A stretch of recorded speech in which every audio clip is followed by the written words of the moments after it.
शहर के किनारे बसा एक छोटा सा कस्बा था जिसका नाम था रुद्रपुर। यहाँ की सर्द हवाएं और पुरानी हवेलियां किसी अनकही कहानी का हिस्सा लगती थीं। रुद्रपुर की पुरानी लाइब्रेरी, जो कभी एक जमींदार की हवेली थी, अब धूल और सन्नाटे का घर बन चुकी थी। इस लाइब्रेरी में काम करता था 25 साल का अभय, एक शांत और अंतर्मुखी युवक जो किताबों की दुनिया में खोया रहता था। पिछले कुछ हफ्तों से अभय को अजीब सपने आ रहे थे।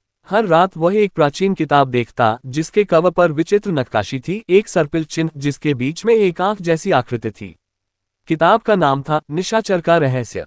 सपने में वह किताब को खोलता और हर बार पन्ने खाली होते, लेकिन एक अजीब सी आवाज उसे पुकारती, एक फुसफुसाहट जो कहती, पढ़ो, इसे पढ़ो। हर बार वह डर के मारे जाग जाता, उसका दिल तेजी से धड़कता। एक रात सपना और भी वास्तविक हो गया। किताब के पन्नों पर अचानक लाल स्याही से लिखे शब्द उभरे, लाइब्रेरी में आ, मैं तुम्हारा इंतजार कर रही हूं। अभय की नींद टूटी और उसका माथा पसीने से भीगा था। उसने सोचा कि यह सिर्फ एक बुरा सपना है, लेकिन मन में एक अजीब सा बेचैनी थी। अगले दिन अभय लाइब्रेरी पहुंचा। वहां का माहौल हमेशा की तरह ठंडा और सन्नाटे से भरा था। लाइब्रेरी की सबसे पुरानी शेल्फ जो तहखाने में थी, उसे कोई छूता नहीं था। वहां धूल की परतों ने किताबों को अपनी गिरफ्त में ले रखा था। अभय को नहीं पता क्यों, लेकिन उसके पैर अनायास ही तहखाने की ओर बढ़ चले। वहां सबसे कोने की शेल्फ पर उसे वही किताब मिली, वही सर्पिल चिन्ह, वही आंख की आकृति। उसका दिल धक से रह गया। ये वही किताब है, मेरे सपनों की किताब, उसने फुसफुसाया। उसने कांपते हाथों से किताब उठाई। कवर पर लिखा था निशाचर का रहस्य। उसने किताब खोली और पन्ने खाली थे, ठीक वैसे ही जैसे सपने में। लेकिन जैसे ही उसने पन्नों को छुआ, एक ठंडी हवा का झोंका आया और लाइब्रेरी की बत्तियां टिमटिमाने लगीं। उस रात अभय ने किताब को घर ले लिया। उसने सोचा कि शायद वह इसे पढ़कर अपने सपनों का रहस्य सुलझा लेगा। लेकिन जैसे ही उसने किताब खोली, कमरे में एक अजीब सी फुसफुसाहट गूंजने लगी। पढ़ो, मेरी कहानी पढ़ो। आवाज इतनी ठंडी थी कि अभय की रीढ़ में सिहरन दौड़ गई। उसने किताब बंद कर दी, लेकिन फुसफुसाहट रुकी नहीं। अब वह हर रात सुनाई देने लगी, चाहे किताब खुली हो या बंद। अभय ने लाइब्रेरी के पुराने रजिस्टर की जांच की। उसे पता चला कि यह किताब 100 साल पहले एक रहस्यमयी लेखक ने लिखी थी, जिसका नाम कहीं दर्ज नहीं था। रजिस्टर में एक नोट था, इस किताब को पढ़ने वाला कोई भी जीवित नहीं रहा। अभय ने इसे अंधविश्वास समझकर टाल दिया, लेकिन उसका मन अब किताब को छोड़ने को तैयार नहीं था।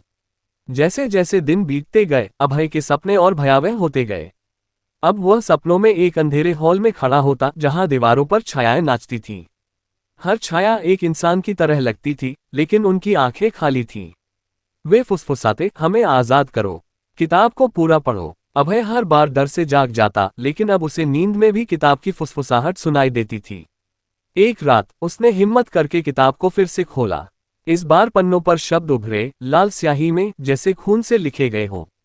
उनमें एक प्राचीन अनुष्ठान का वर्णन था, जो किसी निशाचर नामक प्राणी को बुलाने के लिए था। अनुष्ठान में लिखा था कि जो इसे पूरा करेगा वह अनंत ज्ञान प्राप्त करेगा, लेकिन उसकी आत्मा निशाचर को समर्पित हो जाएगी। अभय अब पूरी तरह किताब के जाल में फंस चुका था। उसने देखा कि उसकी त्वचा पर वही सर्पिल चिन्ह उभरने लगा था, जो किताब के कवर पर था। उसका शरीर कमजोर होने लगा और उसकी आंखों के नीचे काले घेरे पड़ गए। लाइब्रेरी में काम करने वाली एक बुजुर्ग महिला, मालती, ने उसे चेतावनी दी, उस किताब को वापस तहखाने में रख दे अभय।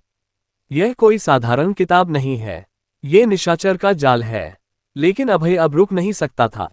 उसने अनुष्ठान शुरू किया। उसने अपने कमरे में मोमबत्तियां जलाईं और किताब में लिखे मंत्रों का उच्चारण शुरू किया। कमरे में हवा ठंडी हो गई और दीवारों पर छायाएं नाचने लगीं।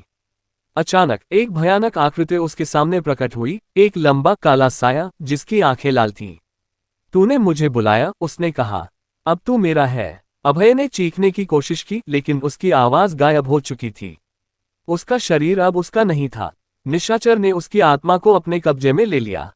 अगले दिन लाइब्रेरी में अभय की लाश मिली। उसके हाथ में वही किताब थी, जिसके पन्ने अब फिर से खाली थे। लेकिन कस्बे में फुसफुसाहट शुरू हो गई थी। कहते हैं कि रात को लाइब्रेरी में एक नया साया घूमता है, जो किताब को उठाने वालों को पुकारता है। और तहखाने में निशाचर का रहस्य अपनी अगली शिकार की प्रतीक्षा में थी।